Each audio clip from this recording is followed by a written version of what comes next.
Vay, shaharning eng olifta joyidan shunaqa keng kvartirangiz bo'lsa bormi? Shu videoga like bosib, kommentariyada inshaalloh deb yozgan har bir obunachimizga kamida shunday joylar nasib qilsin deya obzorimizni boshlaymiz.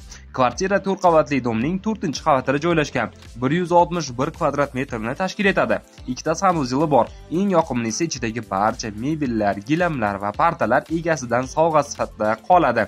Hech qanday kredit qarzi yo'q. Hujjatlari toza, kadastrga olingan. Yuridik manzili ham bor. Narxi esa $80,000 baholashyapti va bizdan kelgan obunachilarimizga yana kelishtirib ham berishadi. Manzili Farg'ona shahar hokimiyati orqasida. Joylashuvi qulay, mahalla tinch, hayot kechirish uchun ayni muddao. Telefon raqamlari shundoqqina ekraningizda. Bemalol kelishib ketishingiz mumkin. Yaqinlaringizga ham ulashib qo'ying. Nasib bo'lsa, uy ko'rdiga shu yerga kelasiz.